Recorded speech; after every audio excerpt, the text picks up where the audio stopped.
The F1 season just keeps on delivering in 2021, and Imola once again gave us another banger of a race.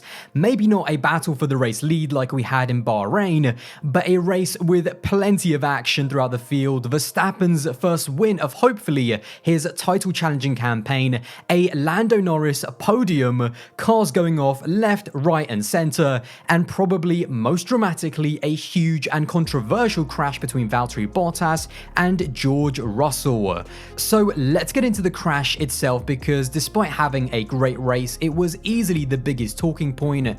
And to me, it's not just the crash itself that is so dramatic, but what it means for both Valtteri and George going forward into this season and their respective futures at Mercedes in 2022. Now, in terms of the crash, I'm sure that we've all seen the replays a million times, although I must admit that I still haven't actually seen any on-board footage from Valtteri Bottas, except for that nose cam footage, which I do find a little bit strange. My take on it is that it's just a pure and simple racing incident between two drivers who both have a share of the blame. Now, whilst I do think that sometimes it's important to pinpoint who was at fault for an incident, in this case, I feel the exact same way as I did about the Verstappen and Ricciardo crash at Baku in 2018, not in the sense that it's a similar incident, because it's not, but in the sense that both have to take a share of the blame because both had a huge part to play in the crash. Now, when looking at Bottas's footage, it genuinely looks like he doesn't really realize how quickly Russell is closing up on him, and by the time he realizes that Russell is beside him, he's already started to move over and defend very aggressively to the right side of the track, which closes the gap to Russell a lot quicker than I think George was expecting. If you compare it to the Hamilton overtakes on Sainz, Leclerc, and specifically Norris in this example, at no point do the drivers who are defending cross the white line in the middle of the track, but Bottas clearly wanted to aggressively defend, and that is why his wheel is well over the white line as he tried to close the door on the outside. Russell, by that point with the slipstream and DRS open, has such an overspeed over Bottas that he gets spooked at just how quickly Valtteri comes over and how aggressively he closes the gap on him. And by now, not only does the track naturally curve to the left, which means he's facing the grass, but he's also on the damp part of the track on slick tires, which lose him a bunch of grip, meaning that he understeers, touches the grass, and well, it was pretty much over from there. Now again, it's easy for me to sit here watching the replays after the fact and even going frame by frame comparing it to other overtakes, but these guys on that exact corner are looking at the qualifying telemetry at least, if not at 200 miles per hour, where you don't even have a split second to make a decision, and that is why to me it is just a racing incident. For Valtteri, he defended his line very aggressively on a partially damped track, and for George, he was just desperate to pull off the overtake in a Williams on a Mercedes and finally score a decent number of points during a crazy race. He went for the move, which I can't blame him for, but looking back, I do think that he has more of the fault than Valtteri. Looking at the conditions and the overtake itself, he clearly took a massive risk in those conditions, going that offline and not waiting for a cleaner and easier opportunity on another lap. So the crash was the crash, and at the end of the day, the best and most important thing is that both the drivers were able to walk away okay, because Bottas especially took two heavy shunts into the barrier, and that incident was just a stone's throw away from where another famous incident happened in 1994 with a driver that wasn't lucky enough to be able to walk away, and again, that is just a testament to modern F1 safety standards.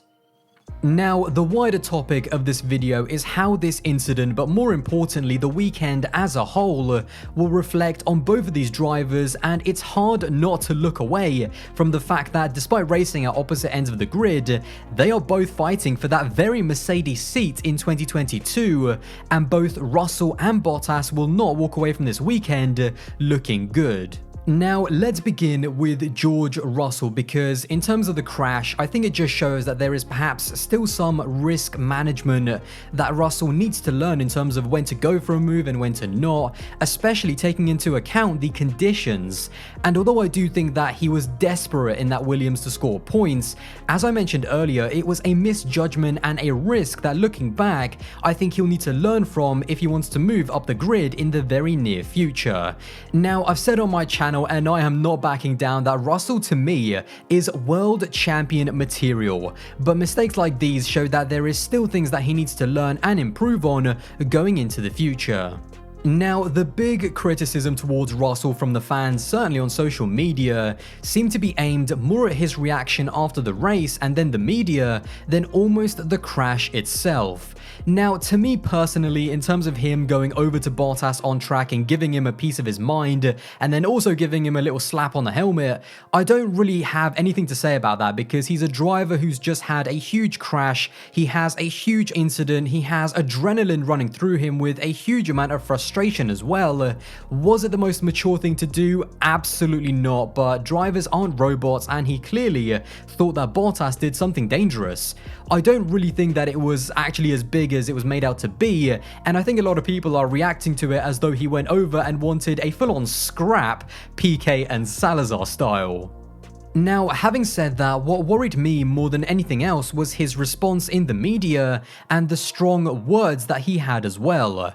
The problem here is that this is the time to just put on your boring driver's PR hat on and just say things like, I'm okay, I think it was his fault, and we're going to talk about it behind the scenes, or even admit there and then that maybe it was me who made a mistake. But instead, he really lashed out at Bottas and firstly said this.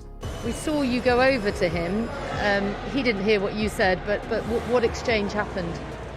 Did you try to talk to him? I asked him if he was trying to kill us both. You know, we're going incredibly fast. We know the conditions. You know, in his eyes, he's not really fighting for anything. A P9 for him is nothing, but for us, it's everything. I'm going for the move. The move would have been absolutely easy. And then on top of that, later on, he also insinuated that he defended extra aggressively against him because he is the one that is after his seat for next season, which may be true and would explain why Bottas defended so harshly, but it is not the right thing to say in the media, and it is something that will put doubt in the mind of Toto, and it could also break a few relationships. And about to overtake him, and perhaps if it was another driver, he wouldn't have done that. Interesting. Now, the reason why all of these little details about how George is handling this situation are important to me is because of what Toto said in an interview with Sky after the race. With your relationship with George, you'll want to debrief with him too, won't you? Yeah, I keep teasing him. I said, if he does a good job, he can be in a Mercedes. If not, we're doing Renault Clio Cup. And today we are more close to Renault Clio Cup. Okay. He was trying to get into Mercedes a bit too early there, but Now, apart from the Toto Clio Cup banter, which is why we love Toto Wolff, what stuck out to me in this interview is that although he said it jokingly, he's almost gone on record in saying that Russell will be in that Mercedes in 2022 if he does a good enough job, which although we knew already, it kind of hits different when the boss himself says it in an interview after his other driver Bottas also had a weekend to forget. And so now let's talk about Bottas. Now, I'm going to try and make this absolutely as short and to the point as I can because I'm starting to get bored myself of analysing and criticising Valtteri Bottas. Yes, the crash was predominantly not his fault, even though he was aggressive in his defence, which technically he has the right to do. But this weekend as a whole was a shocker. Qualifying down in 7th firstly was just ridiculous given that he was on pole here last year and his 3 biggest rivals lined up 1, 2 and 3 on the grid. Now, as usual with Bottas, as we saw also in the first race in Bahrain as well, he isn't the quickest starter off the line, and at the beginning he dropped down from 7th down to 10th by the end of the first lap. And then when it came to the race itself, although we also know by now that Bottas is not a wet weather expert, from lap 8 to lap 32 when he had his crash, he spent the entire first half of the race being stuck behind Stroll in the Aston Martin. Now, yes, it was wet and yes, he did not have DRS, but Bottas is in a Mercedes and up against an Aston Martin, which, if we're being honest, hasn't exactly been a great car so far in 2021. And my point is that even if you take this race out of the equation, this is not the first time in his 4 years at Mercedes in which we've seen him struggle to overtake and work his way up the grid from poor starts or even unlucky incidents. Imola is not a one-off, it's part of a collection. And even when it comes to the crash itself, by then, the whole there was no DRS and the track was wet argument kind of goes out the window, because all of the cars were on slick tires with the DRS activated, and regardless of what you want to say about Russell being at fault, what was Bottas even doing in the first place on slick tires on a drying track in a Mercedes, being genuinely overtaken by a Williams for 9th place? This was a bad race from Bottas regardless of the crash, and if anything, if Russell cleanly pulled off the move on another lap, I don't think him finishing behind the Williams on pure performance would have looked any better.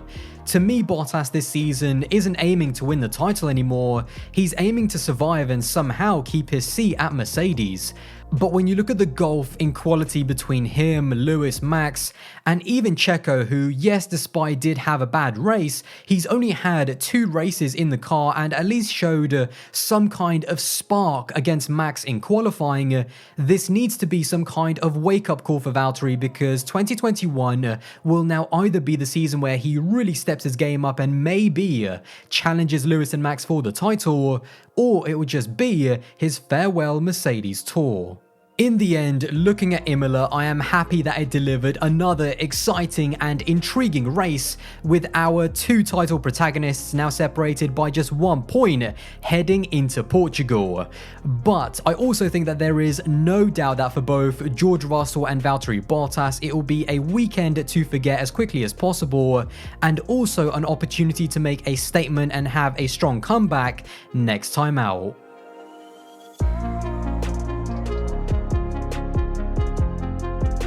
So guys, there you go. That is my thoughts on the whole George Russell Valtteri Bottas incident at Imola. Now, of course, let me know all of your thoughts in the comments box below. I can't wait to see what you guys think, because it definitely got very chaotic over on social media. So yeah, can't wait to see what you guys think in the comments box below. And if you did enjoy this video, then don't forget to drop a like and smash that subscribe button. And guys, I will see you in the next one.